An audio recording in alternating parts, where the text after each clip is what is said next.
everyone, welcome back to Ankita's Kitchen for another new video.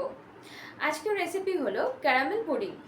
Caramel pudding basically বাচ্চাদের জন্য খুবই healthy একটা dish, কারণ ক্যারামেল পুডিংয়ে মেইন দুটো ইনগ্রেডিয়েন্ট হলো ডিম আর দুধ।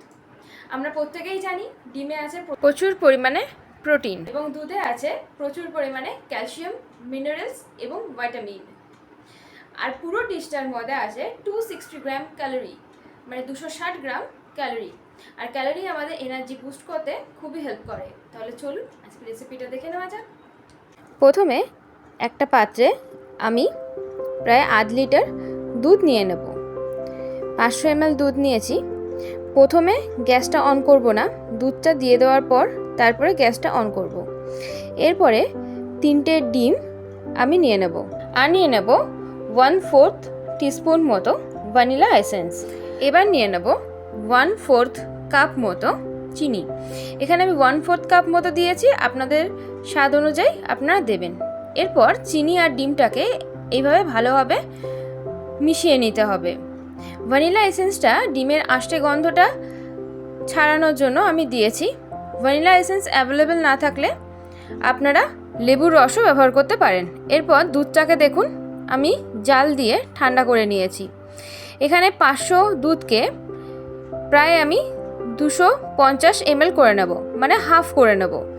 এরপর দুধটাকে ব্যাটারটার মধ্যে ঢেলে দিয়ে আমি ভালোভাবে দুধটার সঙ্গে পুরো ব্যাটারটা হুইস্ক করে নেব, যেন কোনো এক্সট্রা লাম্প না থাকে। ভালোভাবে মিশিয়ে নিতে হবে। এই রেসিপিটা খুবই কিন্তু ইজি একটা রেসিপি, আর খেতেও বেশ ভালো লাগে। এবার চলুন ক্যারামেল করে নিই।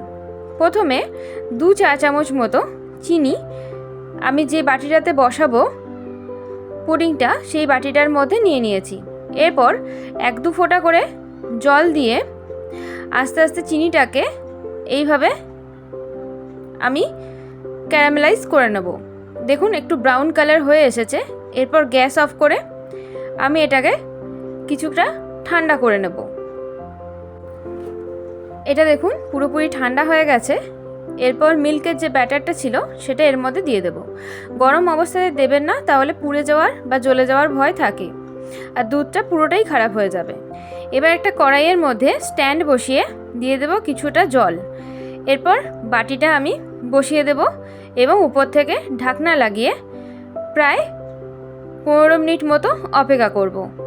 তারপর ঢাকনা খুলে দেখব এটা হয়ে গেছে কিনা। একটা ছুরি আমি ভিতর থেকে দিয়ে দেখলাম যে এটা পুরোপুরিভাবে সুন্দরভাবে বেকড হয়ে গেছে।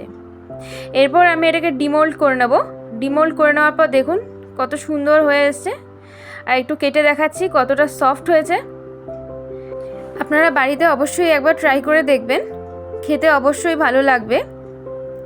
আর ভিডিওটা ভালো লাগলে অবশ্যই একটা লাইক, শেয়ার এবং কমেন্ট করে দেবেন।